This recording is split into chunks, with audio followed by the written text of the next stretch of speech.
Hay momentos en la vida en los que una persona se sienta en silencio, mira alrededor y siente algo difícil de nombrar. No es rabia abierta. No es tristeza evidente. Es una mezcla de cansancio, confusión y una pregunta que late por dentro: ¿por qué, a pesar de todo lo que deseo, todo sigue igual? Quizá tú conoces bien esa sensación. Tal vez has querido con fuerza. Has esperado. Has pedido. Has imaginado escenarios distintos. Y aún así, la realidad parece no moverse. Como si estuviera congelada en el mismo punto, repitiendo los mismos patrones, los mismos rostros, las mismas emociones. Esa repetición duele, pero duele en silencio. Muchas personas viven esta experiencia sin hablar de ella. Sonríen por fuera, siguen adelante, se dicen a sí mismas que deben ser pacientes, que todo llega a su tiempo. Pero por dentro hay una fatiga emocional profunda. Una sensación de estar haciendo todo bien y aún así no ver resultados.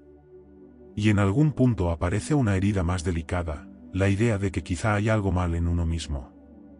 Como si la vida estuviera respondiendo a todos, menos a ti. Como si la espiritualidad funcionara para otros, pero no para tu historia. Quiero decirte algo con calma, sin prisas, sin frases vacías. No estás roto. No estás fallando. Y no es que la vida te esté ignorando. La realidad no responde a tus deseos de la forma en que nos enseñaron a creer. Responde a algo mucho más silencioso, más profundo y más constante. Responde a la forma en que miras. Imagina por un momento que tu conciencia es un lente. Un lente a través del cual observas todo, tus relaciones, tu trabajo, tu cuerpo, tu futuro. No importa cuánta luz haya afuera, no importa cuántas oportunidades estén disponibles, si ese lente está distorsionado, rayado por viejas experiencias, teñido por miedos antiguos, la imagen siempre será la misma. No porque el mundo sea así, sino porque el lente así lo muestra. Y lo más importante, ese lente no se ajusta con deseos. Se ajusta con conciencia. Aquí es donde muchas personas se confunden. Creen que manifestar es desear con más intensidad. Pensar más veces. Visualizar mejor. Pero el deseo nace en la mente, mientras que la mirada nace en la emoción repetida. Y la emoción repetida, con el tiempo, se vuelve identidad. Se vuelve una forma automática de interpretar lo que ocurre. El cerebro, como explica Joe Dispenza desde la neurociencia, no reacciona a la realidad tal como es. Reacciona a la interpretación emocional que ya conoce. A lo familiar. A lo que has sido entrenado a reconocer. Si durante años miraste la vida desde la expectativa de decepción, el cuerpo aprende ese estado. Si miraste desde la carencia, el sistema nervioso se adapta a esa frecuencia. No porque seas negativo, sino porque fue tu manera de sobrevivir. El cuerpo se vuelve la mente del pasado. Y desde ahí, sin que lo notes, sigues mirando. Sigues confirmando. Sigues esperando lo mismo. Neville Goddard lo expresó de una forma simple y contundente: no manifestamos lo que queremos, manifestamos lo que asumimos como verdadero. Lo que damos por hecho. Lo que no cuestionamos. Aquello desde donde observamos sin darnos cuenta. Y esta idea puede incomodar, porque nos saca del lugar de víctimas, pero también nos libera. Porque si la realidad responde a la mirada, entonces cambiar la mirada cambia la experiencia, incluso antes de que cambien los hechos. Aquí hay algo muy importante que quiero que escuches con el corazón abierto. El deseo oculto de muchas personas no es solo tener más, lograr más o cambiar circunstancias. El deseo profundo es dejar de sentirse fallidas espiritualmente. Dejar de pensar, ¿qué estoy haciendo mal? Dejar de compararse con otros que parecen fluir con la vida. Comprender, por fin, porque la intención parece no funcionar. Y la respuesta no está en esforzarte más. Está en observarte con más honestidad. Con más suavidad. Preguntarte no qué deseas, sino desde dónde estás mirando cuando deseas. ¿Miras desde la urgencia? ¿Desde el miedo a que no llegue? ¿Desde la sensación de que algo falta? Esa mirada, aunque sea silenciosa, es la que la realidad refleja. Este no es un mensaje para culparte. Es un mensaje para aliviarte. Porque nadie te enseñó esto. Nadie te explicó que la conciencia no negocia con palabras bonitas ni con afirmaciones repetidas. Responde a estados internos sostenidos. A emociones que el cuerpo reconoce como hogar. Y hasta que ese hogar no cambia, el paisaje externo seguirá pareciéndose al mismo. Respira un poco mientras escuchas esto. No hay nada que arreglar a la fuerza. Hay algo que comprender. Y esa comprensión, cuando llega, no grita. Susurra. Se siente como un alivio en el pecho. Como si, por primera vez, alguien pusiera palabras a lo que llevas tiempo sintiendo sin saber explicar. La realidad está respondiendo ahora mismo. No mañana. No cuando seas mejor. Ahora. Y no responde a lo que deseas con la mente, sino a cómo estás mirando con el cuerpo, con la emoción, con la historia que habita en ti. Y a partir de aquí, algo empieza a cambiar. No afuera todavía, sino adentro. Y ese es siempre el primer movimiento real. Hay un tipo de cansancio que no se nota desde afuera. No se refleja necesariamente en el cuerpo agotado ni en la falta de energía física. Es un cansancio más profundo, más silencioso. Vive en el pecho, en la respiración que se vuelve corta sin razón aparente, en ese suspiro que aparece cuando nadie está mirando. Es el cansancio de querer durante mucho tiempo y no ver cambios reales. De sostener la esperanza con las manos tensas. De decir, todavía creo, mientras algo por dentro empieza a dudar. Muchas personas confunden ese cansancio con falta de fe o con impaciencia. Se dicen a sí mismas que deberían ser más positivas, más fuertes, más espirituales. Pero lo que realmente ocurre es otra cosa. No es que falte intención. No es que el deseo sea débil. Es que la mirada desde la cual se desea fue entrenada durante años por el pasado. Y esa mirada, sin ser cuestionada, sigue activa incluso cuando la mente quiere algo diferente. El pasado no vive solo en los recuerdos. Vive en el cuerpo. Vive en la forma en que el sistema nervioso aprendió a anticipar la vida. Cuando una persona ha experimentado repetidas decepciones, pérdidas o inseguridad, el cuerpo aprende a estar en alerta. Aprende a esperar lo peor incluso cuando la mente formula deseos elevados. Esa incoherencia interna no siempre se percibe, pero se siente. Se siente como una tensión constante. Como una vigilancia silenciosa. Como una espera cargada de ansiedad. Joe Dispenza explica que el cuerpo se convierte en la mente del pasado. No como una metáfora poética, sino como un proceso neurobiológico real. Las emociones repetidas crean circuitos. Esos circuitos se activan automáticamente ante situaciones nuevas. Y así, aunque externamente parezca que una persona está avanzando, internamente sigue confirmando lo conocido. No porque quiera sabotearse, sino porque el sistema nervioso busca coherencia, no felicidad. Busca lo familiar. Busca aquello que ya sabe manejar. Aquí aparece una confusión muy común. Muchas personas creen que desear con más fuerza puede compensar una percepción interna que sigue esperando lo peor. Como si el deseo fuera un músculo que se fortalece con insistencia. Pero el deseo no es el problema. El problema es desde dónde se desea. Cuando el deseo nace desde una herida, se mezcla con miedo. Cuando nace desde la carencia, se mezcla con urgencia. Y esa mezcla genera un mensaje interno contradictorio que la realidad refleja con precisión. Hay una frustración crónica que se disfraza de paciencia espiritual. Desde afuera parece calma. Desde adentro es agotamiento emocional. Es seguir adelante mientras una parte interna se siente cansada de esperar, cansada de confiar, cansada de ilusionarse. Y ese cansancio no se alivia con frases positivas ni con más esfuerzo. Se alivia cuando es visto. Cuando es reconocido sin juicio. Cuando deja de ser empujado hacia el fondo como algo que no debería estar ahí. El deseo, cuando no está acompañado de coherencia interna, se convierte en una tensión constante. Es como caminar con una sonrisa mientras los músculos están rígidos. Algo no encaja. Y esa falta de encaje se filtra en la forma de mirar la vida. Se filtra en las pequeñas interpretaciones cotidianas. En cómo se leen los silencios, las demoras, los imprevistos. Cada evento se convierte en una confirmación de lo que ya se teme, incluso sin darse cuenta.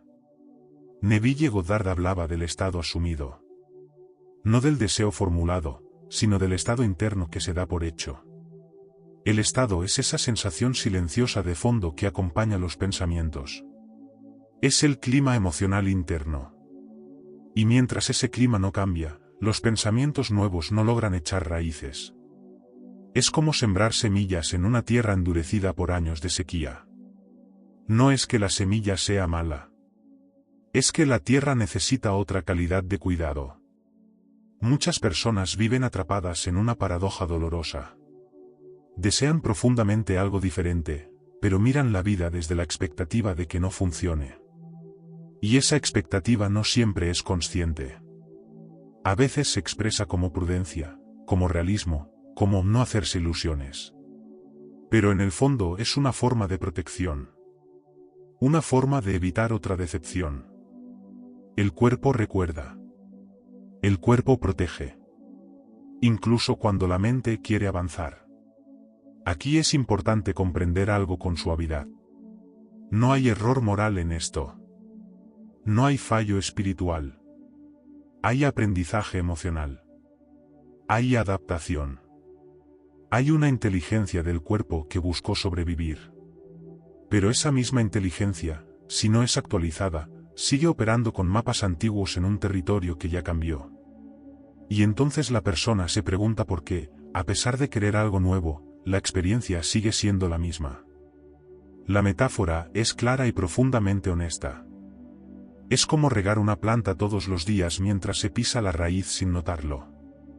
Se agrega agua, se habla con cariño, se tiene buena intención.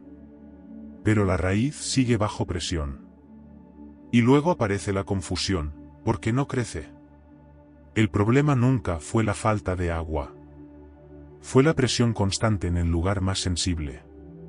Así funciona la incoherencia interna. Así actúa la mirada entrenada por el pasado. Este cansancio no se resuelve luchando contra uno mismo. Se resuelve entendiendo. Entendiendo que el deseo no falla. Entendiendo que la vida no castiga. Entendiendo que la realidad no se burla de nadie. Simplemente responde al estado más estable, más repetido, más conocido. Responde a la forma de mirar que se activa una y otra vez, incluso en silencio. Cuando esta comprensión empieza a sentarse, algo se afloja por dentro. No cambia todo de inmediato, pero cambia el tono interno. El deseo deja de ser una carga. La espera deja de ser una lucha. Y el cansancio, por primera vez, encuentra un espacio donde descansar.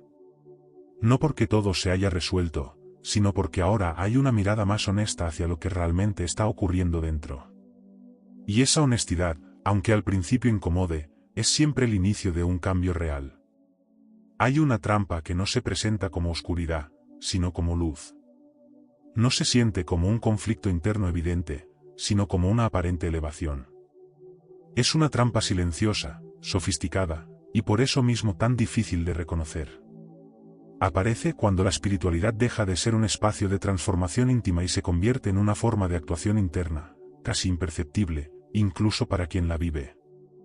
No nace de la mala intención, nace del deseo profundo de sentirse a salvo, de encontrar sentido, de aliviar el dolor sin tener que atravesarlo del todo. Muchas personas llegan a la espiritualidad después de haber sufrido. Después de pérdidas, decepciones, rupturas o largos periodos de confusión emocional. Y eso es natural. La espiritualidad ofrece lenguaje, mapas, explicaciones. Ofrece consuelo. Pero en algún punto, sin darse cuenta, algunas personas comienzan a usar esos mismos conceptos como una barrera emocional. No para sanar, sino para no sentir. No para integrar, sino para evitar. Aquí aparece un movimiento interno muy sutil. La necesidad de controlar el futuro para calmar la ansiedad del presente. No siempre se manifiesta como control evidente. A veces se disfraza de planificación espiritual, de visualizaciones constantes, de intentos repetidos por alinearse. Pero debajo de todo eso hay una emoción que no ha sido cogida. Una inquietud que no se ha escuchado. Un miedo que no se ha permitido existir sin ser corregido. Greg Braden habla de la coherencia entre el corazón y el cerebro. No como una idea abstracta, sino como un estado fisiológico real. Cuando hay coherencia, el cuerpo entra en un ritmo armónico. Cuando no la hay, la intención se fragmenta. Se vuelve ruido interno. Y ese ruido no se debe a pensamientos negativos, sino a emociones no integradas. A una desconexión entre lo que se siente y lo que se intenta proyectar. Muchas veces se usan conceptos elevados para evitar el contacto con emociones densas. Se habla de amor incondicional mientras hay tristeza no expresada. Se habla de gratitud mientras hay rabia contenida. Se habla de abundancia mientras el cuerpo sigue viviendo en alerta. Y no hay nada malo en esas emociones. El problema no es sentirlas. El problema es negarlas en nombre de una espiritualidad que promete paz inmediata, pero no acompaña el proceso real del ser humano. Esta negación no suele ser consciente. Nadie se levanta un día y decide engañarse. Ocurre lentamente. Se aprende a sonreír cuando por dentro hay tensión. Se aprende a repetir frases tranquilizadoras cuando el cuerpo está inquieto. Se aprende a mirar hacia arriba cuando lo que duele está adentro. Y así, poco a poco, la espiritualidad se vuelve una máscara amable, pero rígida. Una máscara que cansa, aunque parezca luminosa. La revelación contraintuitiva aparece aquí con mucha claridad. No es la negatividad lo que bloquea la experiencia de cambio. Es la negación emocional maquillada de positividad. La emoción que no se reconoce no desaparece. Se desplaza. Se esconde. Se filtra en la mirada cotidiana. En la forma de interpretar silencios, retrasos, obstáculos. Y desde ahí sigue informando al sistema nervioso, sigue moldeando la percepción, sigue condicionando la realidad experimentada. El cuerpo no entiende de discursos espirituales. Entiende de estados. De sensaciones sostenidas. De coherencia o incoherencia. Cuando una persona intenta sostener una vibración que no coincide con lo que realmente siente, el cuerpo entra en conflicto. Ese conflicto genera cansancio, desconexión, a veces incluso síntomas físicos. No como castigo, sino como señal. Como un llamado a la integración. La espiritualidad auténtica no es cómoda todo el tiempo. No anestesia. No tapa. No acelera procesos para llegar rápido a una sensación de bienestar. A veces incomoda. A veces ralentiza. A veces invita a quedarse con lo que duele un poco más, no para recrearse en el dolor, sino para escucharlo. Porque solo lo que es escuchado puede transformarse. Lo que se niega, se repite. La imagen es muy clara. Pintar una pared con moho sin tratar la humedad. Desde afuera parece renovada. Más clara. Más limpia. Pero debajo, la humedad sigue expandiéndose. Y con el tiempo, el moho vuelve. Más profundo. Más extendido. Así funciona la falsa elevación espiritual. No porque sea falsa en intención, sino porque es incompleta en integración. Muchas personas se sorprenden al ver que, cuanto más intentan estar bien, más agotadas se sienten. Cuanto más intentan sostener una imagen espiritual elevada, más se tensan internamente. Y no entienden por qué. Creen que están fallando otra vez. Pero en realidad, lo que ocurre es que el alma está pidiendo honestidad. El cuerpo está pidiendo coherencia. No perfección. No pureza emocional. Coherencia. Cuando la espiritualidad se vive como performance interna, hay una vigilancia constante.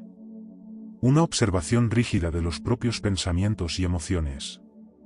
Un intento de corregir lo que surge. Y esa vigilancia genera más ansiedad, no menos.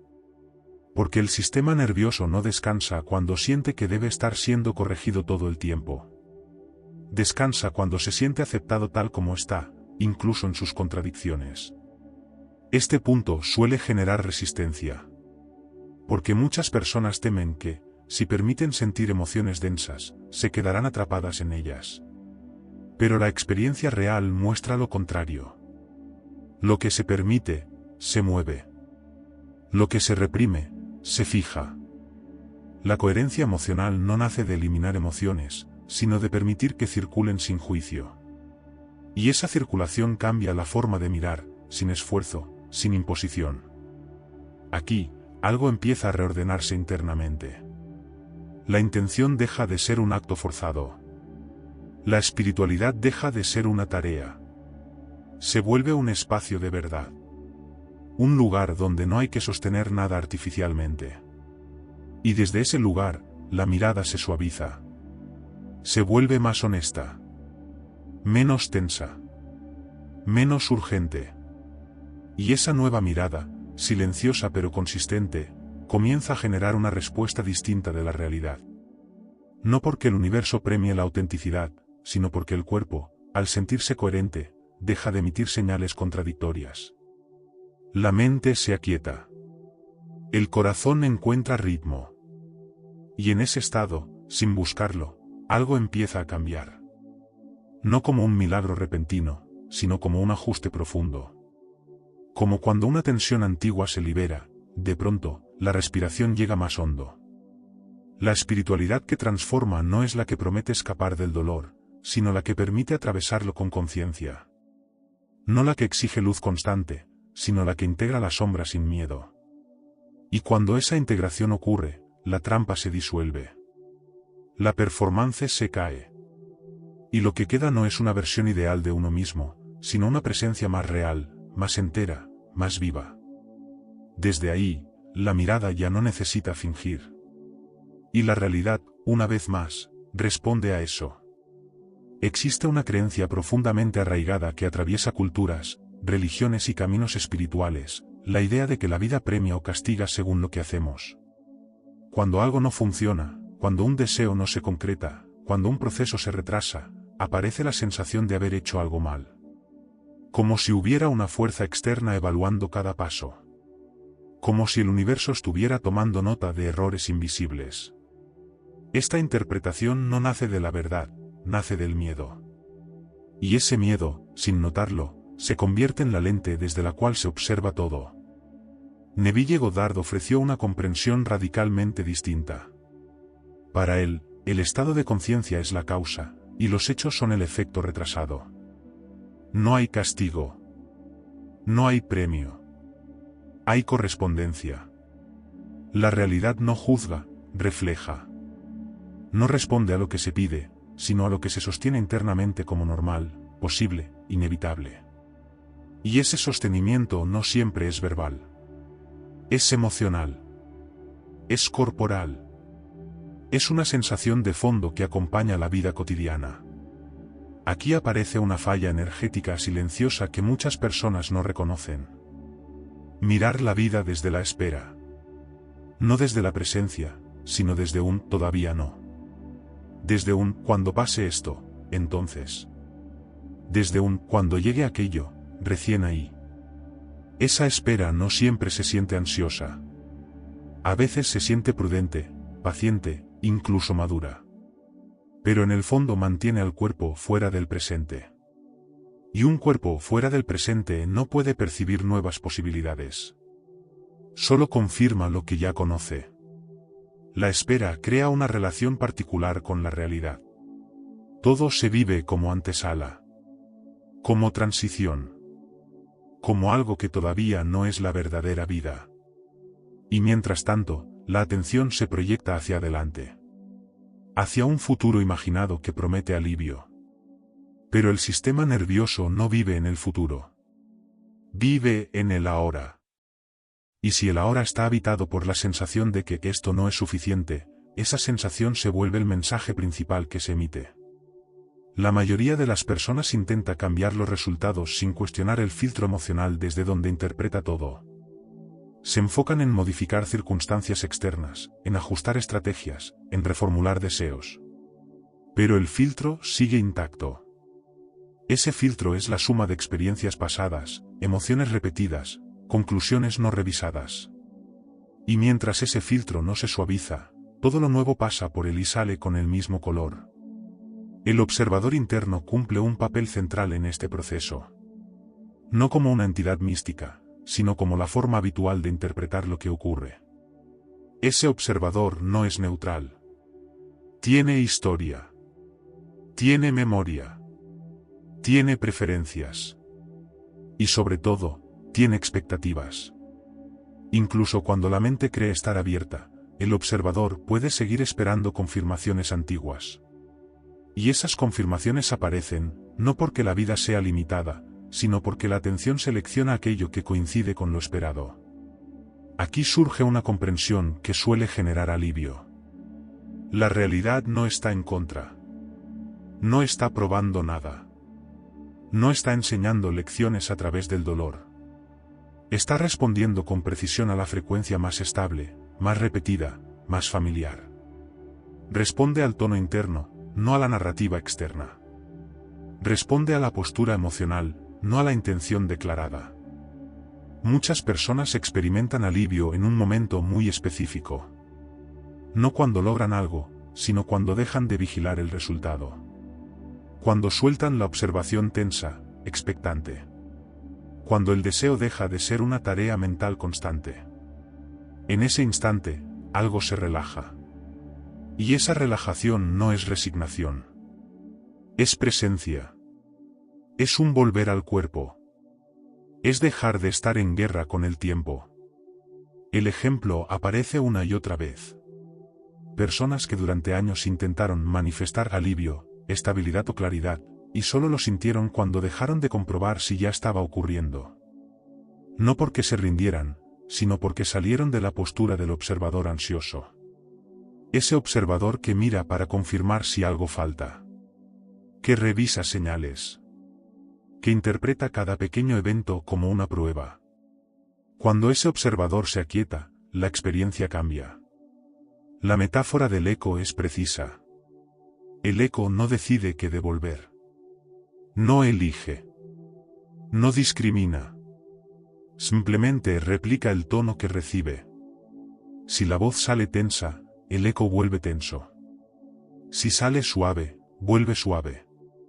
La montaña no tiene intención. La montaña responde. Así funciona la realidad. No evalúa la justicia del pedido. No analiza el mérito. Refleja el tono dominante. Esto no significa que todo sea inmediato. El efecto es retrasado. Hay una inercia natural. Los estados sostenidos durante años no se disuelven en días. Pero cuando la mirada cambia, incluso antes de que cambien los hechos, cambia la experiencia interna. Y ese cambio interno es el verdadero indicador de transformación.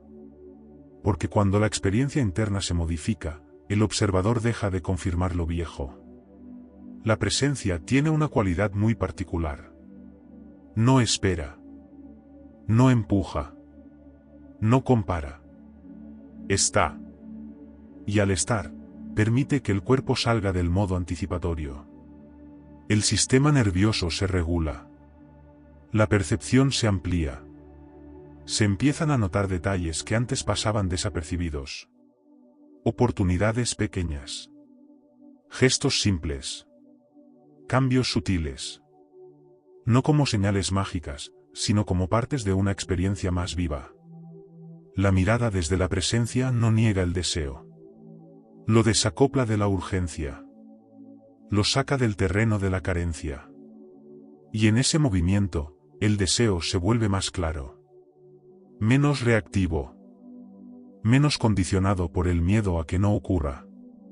El observador deja de ser un vigilante y se convierte en un testigo amable. Esta transición no suele ser dramática. No hay fuegos artificiales. Hay una sensación de espacio interno, de menor fricción, de menos diálogo mental. Y en ese espacio, la realidad empieza a responder de otra manera. No porque haya cambiado la intención, sino porque cambió el punto desde donde se observa. Comprender que el universo no castiga, sino que refleja, libera una carga enorme. Quita la culpa. Quita la autoexigencia espiritual. Quita la sensación de estar siempre en deuda con algo más grande. Devuelve la responsabilidad, sí, pero una responsabilidad distinta. No la de controlar resultados, sino la de habitar el propio estado con honestidad. El observador que confirma no necesita desaparecer. Necesita suavizarse. Necesita actualizarse. Reconocer que ya no está en el mismo contexto de antes. Que no todo lo nuevo terminará igual. Que no toda espera se justifica. Cuando esa actualización ocurre, la mirada se vuelve más flexible. Menos rígida. Y la realidad, fiel a su naturaleza, comienza a reflejar esa flexibilidad. No hay castigo en el proceso. Hay correspondencia. Hay diálogo silencioso entre lo interno y lo externo. Y cuando ese diálogo se comprende, algo profundo se ordena. La lucha se afloja. La espera se transforma.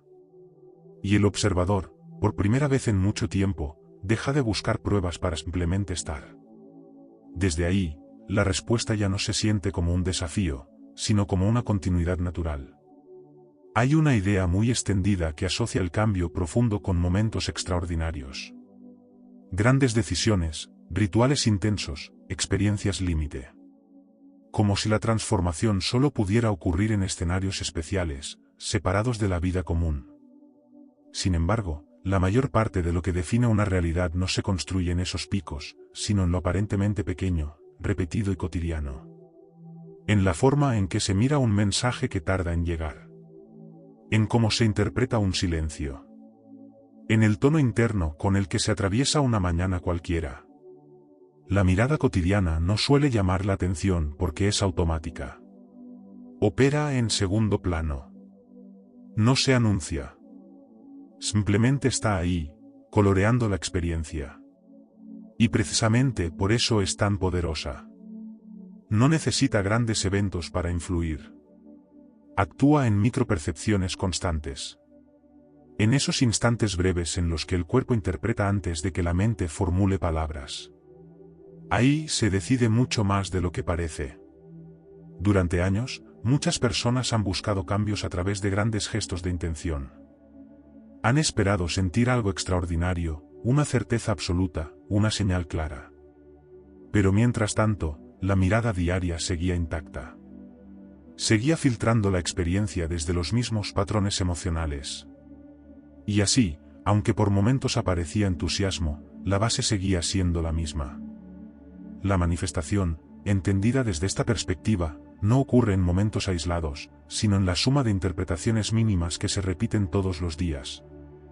Joe Dispenza habla de romper el hábito de ser uno mismo. Y ese hábito no está solo en pensamientos grandes, sino en reacciones pequeñas. En cómo el cuerpo se tensa ante lo inesperado. En cómo la mente anticipa resultados antes de que ocurran. En cómo ciertas emociones aparecen de forma casi reflejo. Romper ese hábito no es un acto dramático. Es un proceso incómodo, sí, pero profundamente sutil. Incomodidad consciente, no lucha. Presencia frente a lo automático. En la vida diaria, hay momentos en los que surge una emoción antes de cualquier razonamiento. Una contracción. Una prisa interna. Una sensación de carencia. No llegan como pensamientos elaborados, sino como sensaciones corporales. Y durante mucho tiempo, esas sensaciones han sido corregidas, tapadas o ignoradas. No por maldad, sino por costumbre. Porque se creyó que sentirlas era retroceder. Pero en realidad, esas sensaciones son parte del lenguaje interno desde el cual se construye la mirada. Cuando una emoción automática no es corregida de inmediato, algo interesante ocurre. Se vuelve visible. Sale de la sombra. Deja de operar en secreto. No se convierte en un problema mayor, sino en información. Información sobre desde dónde se está mirando. Desde el miedo, desde la urgencia, desde la carencia. Nombrar internamente ese patrón no lo refuerza. Lo desactiva. Porque lo saca del automatismo y lo lleva al terreno de la conciencia. Entre la emoción automática y la acción habitual existe un espacio muy pequeño, casi imperceptible. Durante mucho tiempo, ese espacio ha pasado desapercibido. Y sin embargo, ahí reside un poder enorme. En ese intervalo, la interpretación puede variar. No de forma forzada, no como una afirmación artificial, sino como una lección más honesta. Una reinterpretación que no niega lo que se siente, pero tampoco lo deja gobernar toda la experiencia.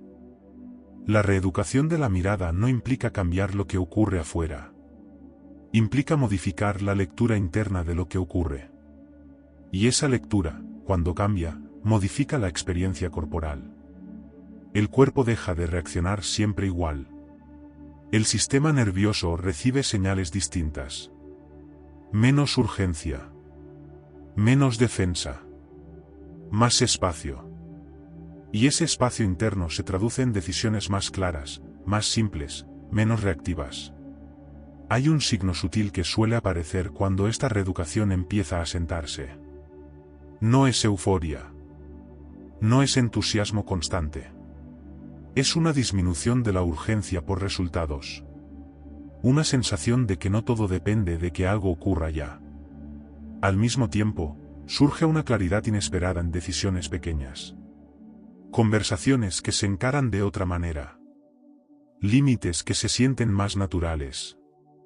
Elecciones que antes generaban confusión y ahora se sienten más limpias.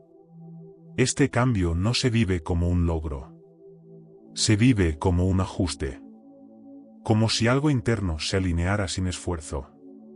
Y esa alineación no viene de pensar diferente, sino de percibir diferente. De sentir el cuerpo de otra manera frente a lo cotidiano. Cuando la urgencia disminuye, la atención se libera. Y cuando la atención se libera, la percepción se amplía. La analogía del timón ayuda a comprender este proceso. Un barco no cambia de destino porque el motor sea más potente, sino porque el timón se ajusta a unos grados. El motor puede ser el mismo. La velocidad puede ser la misma. Pero una pequeña variación sostenida en la dirección modifica completamente el recorrido. La mirada cotidiana funciona como ese timón. No necesita giros bruscos. Necesita ajustes constantes, casi imperceptibles, pero coherentes. Durante mucho tiempo, la mirada ha estado condicionada por la urgencia de que algo ocurra para sentirse bien. Esa urgencia se ha vuelto tan familiar que parece normal. Pero no lo es. Es un estado aprendido. Y como todo estado aprendido, puede ser desaprendido. No a través de imposiciones, sino a través de la experiencia repetida de una percepción más amplia. La incomodidad consciente de la que habla Dispenza aparece aquí con claridad. No es dolor. Es extrañeza. Es notar que algo automático ya no se activa igual. Que una reacción habitual se detiene un segundo. Ese segundo puede sentirse raro, incluso inquietante. Pero es en ese segundo donde se rompe el hábito. Donde la mirada deja de ser completamente predecible. Con el tiempo, estas microvariaciones generan un nuevo estado interno. No porque se haya intentado controlar la mente, sino porque el cuerpo ha aprendido otra forma de estar. Una forma menos reactiva. Más presente. Y desde ese estado, la realidad empieza a responder de manera diferente. No siempre con grandes cambios inmediatos, sino con una sensación de fluidez mayor. Menos fricción. Menos lucha interna. La reeducación de la mirada cotidiana no promete una vida sin desafíos. Promete algo más realista y más profundo, una relación distinta con lo que ocurre. Una relación menos basada en la carencia y más en la presencia. Cuando esa relación cambia, incluso los desafíos se viven de otra manera. No como amenazas constantes, sino como movimientos naturales de la vida. En este punto del proceso, muchas personas notan que ya no necesitan convencerse de nada. No hay discursos internos forzados. No hay intentos de estar bien. Hay una honestidad tranquila. Una capacidad de reconocer lo que surge sin perderse en ello. Y esa honestidad se refleja afuera. En vínculos más claros. En decisiones más coherentes. En una sensación de estar, por fin, en el propio centro. La mirada cotidiana, cuando se reeduca, deja de ser un filtro rígido y se convierte en un espacio flexible. Y esa flexibilidad es la base de cualquier transformación real. No porque controle la realidad, sino porque deja de distorsionarla. Y cuando la distorsión disminuye, lo que aparece no es magia. Es claridad. Y en esa claridad, la vida se siente, por primera vez en mucho tiempo, un poco más liviana. Llega un momento en el camino interno en el que algo se aquieta. No porque todo esté resuelto, no porque los deseos se hayan cumplido, sino porque la lucha silenciosa empieza a aflojar. Ese momento no suele ser ruidoso. No trae grandes revelaciones espectaculares. Llega como un suspiro más profundo. Como una sensación de descanso que no depende de que algo ocurra afuera. Y es ahí donde muchas personas descubren una verdad sencilla, y al mismo tiempo, transformadora: la paz no nace cuando la realidad cambia, nace cuando la percepción se libera. Durante mucho tiempo se creyó que la calma era una consecuencia. Algo que vendría después. Después del logro, después de la respuesta, después del cambio esperado. Pero esa espera prolongada fue creando una relación tensa con la vida. Una sensación constante de estar a mitad de camino. De no estar todavía en el lugar correcto. Y esa sensación, sostenida en el tiempo, se convirtió en un estado interno que coloreó toda la experiencia. Cuando la percepción empieza a liberarse, ocurre algo distinto. La vida deja de sentirse como un examen permanente. El presente deja de ser un obstáculo. Ya no se vive como un espacio incómodo que hay que atravesar rápido para llegar a otro lugar mejor. El presente se vuelve habitable. Incluso con sus límites. Incluso con sus preguntas abiertas. Y esa habitabilidad cambia por completo la relación con la realidad. Gregg Braden habló de la coherencia interna como un campo. No como un esfuerzo, sino como una condición. Cuando el corazón y el cerebro entran en coherencia, el cuerpo deja de emitir señales contradictorias. No hay una cosa que se piensa y otra que se siente de manera opuesta. Hay alineación. Y esa alineación no fuerza resultados. Genera un entorno interno donde la vida responde sin fricción. No porque se la controle, sino porque ya no se la distorsiona desde adentro. Neville Goddard expresó esta idea de otra forma, igual de profunda. Asumir un nuevo estado no es imaginar compulsivamente un futuro distinto. Es dejar de discutir con la realidad actual. No desde la resignación, sino desde la aceptación consciente. Cuando se deja de resistir lo que es, algo se acomoda internamente. La energía que antes estaba atrapada en la lucha se libera. Y esa liberación cambia el tono desde el cual se observa todo. La discusión constante con la realidad agota. Agota al cuerpo, a la mente, al corazón. Mantiene al sistema nervioso en tensión. Y desde ese estado, incluso los deseos más nobles se vuelven pesados. Cuando esa discusión se detiene, no porque se haya ganado, sino porque ya no es necesaria, aparece un espacio nuevo. Un espacio donde el deseo puede existir sin urgencia. Donde la intención puede estar presente sin ansiedad. La imagen del amanecer ayuda a comprender este proceso con suavidad. El amanecer no se apresura. No empuja a la noche. No lucha contra la oscuridad. Simplemente ocurre cuando la noche deja de resistir. Cuando el ciclo se completa. Así funciona también la transformación interna. No llega por presión, llega por alineación. No se fuerza, se permite. Y cuando se permite, se vuelve natural. En este punto, muchas personas notan que ya no están intentando cambiar el mundo. ya no sienten la necesidad constante de corregir la vida, de ajustarla, de forzarla a encajar en una expectativa. La atención se desplaza hacia otro lugar. Hacia el punto interno desde donde todo es observado. Y ese punto, cuando se vuelve más claro, transforma la experiencia sin necesidad de grandes movimientos externos. La realidad sigue siendo la misma en muchos aspectos. Los desafíos no desaparecen mágicamente. Las preguntas siguen existiendo. Pero la forma de atravesarlas es distinta. Hay menos fricción interna. Menos dramatización. Menos identificación con el miedo. La percepción se vuelve más amplia. Y en esa amplitud, incluso lo difícil se siente más transitable. Cambiar la mirada no es adoptar una postura optimista forzada. Es dejar de mirar desde la herida sin saberlo. Es permitir que la experiencia presente sea suficiente para ser habitada, aunque no sea perfecta. Cuando eso ocurre, la vida deja de ser un enemigo a convencer o un juez a complacer. Se vuelve un diálogo. Un intercambio constante entre lo interno y lo externo.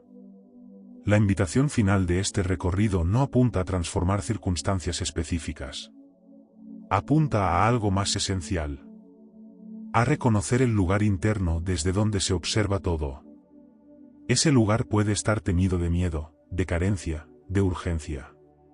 O puede empezar a abrirse hacia una presencia más honesta, más suave, más coherente. No porque se haya aprendido una técnica, sino porque se ha comprendido algo fundamental. La realidad responde ahora mismo. Siempre lo ha hecho. No responde a los deseos como órdenes, responde a la mirada como reflejo. Y cuando esa mirada se vuelve más consciente, más integrada, más presente, la respuesta cambia. No siempre de forma inmediata, pero sí de forma consistente. Al final, no se trata de cambiar el mundo. No se trata de controlar el tiempo ni de forzar resultados. Se trata de reconocer el punto interno desde donde todo es observado. Porque ese punto, silencioso y constante, es el verdadero origen de la experiencia. Y cuando ese punto se transforma, la vida, fiel a su naturaleza, obedece sin resistencia. No como un premio, no como un milagro, sino como una consecuencia natural de la coherencia recuperada.